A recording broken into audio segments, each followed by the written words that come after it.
Cobb TV. Watch your life make sense.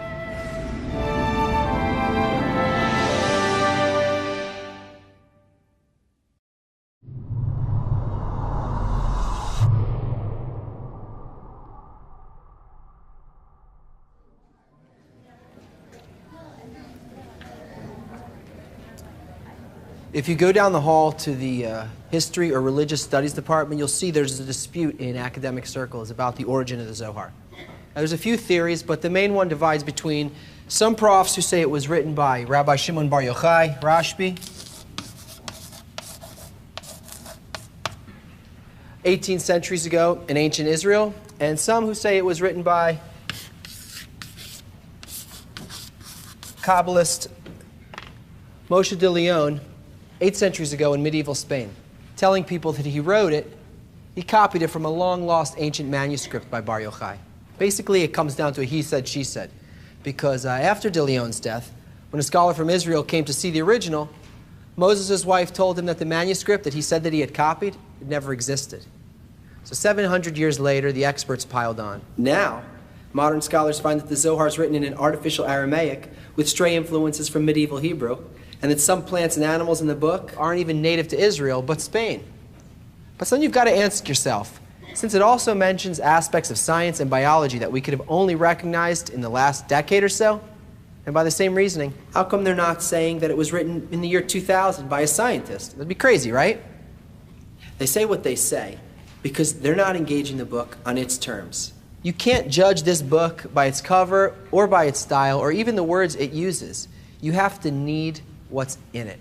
When you know the Zohar reflects the laws of nature from beginning to end, those quirks of time and fact, they're a wink and a nod to let us know that it's speaking to us now.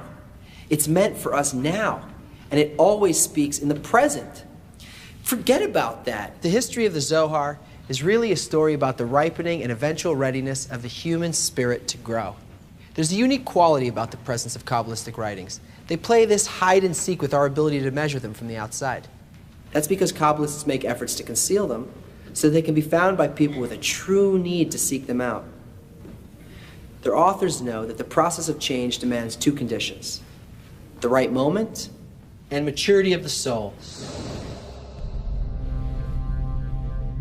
In the 2nd century, just after the destruction of the Second Temple, Shimon Bar Yochai was a principal student of the monumental Kabbalist Rabbi Akiva, and among the leaders of the Bar Kokhba revolt against Roman rule.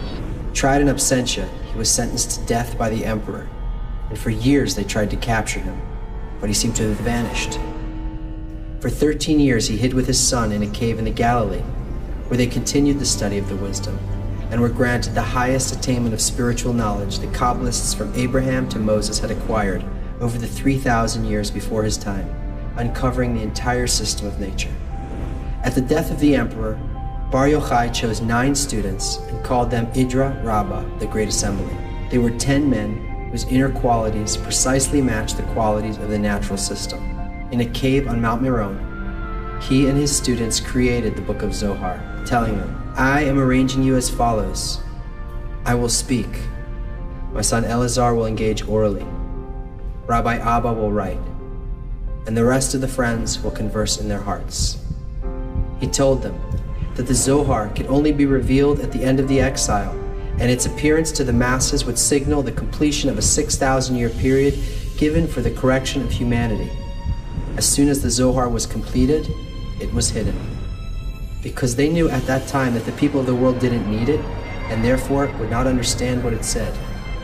Its pages were buried in a cave near the town of Sfat, and stayed hidden for 900 years, until they were discovered by a boy who sold them as wrapping paper to a fish merchant.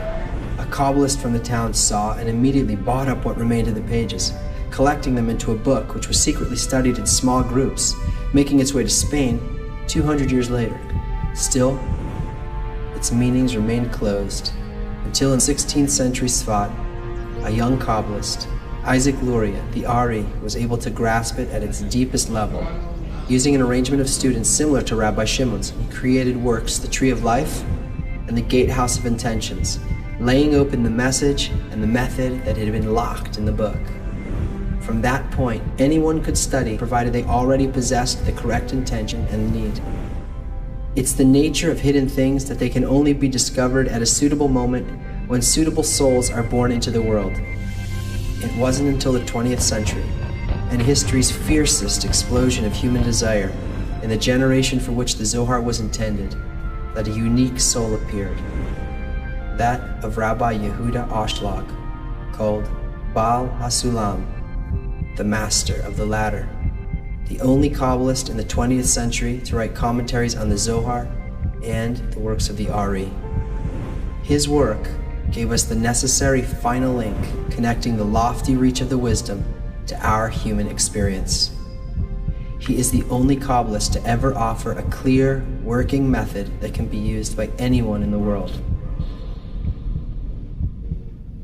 The question of why the Zohar was written is far more important than the question of who wrote it.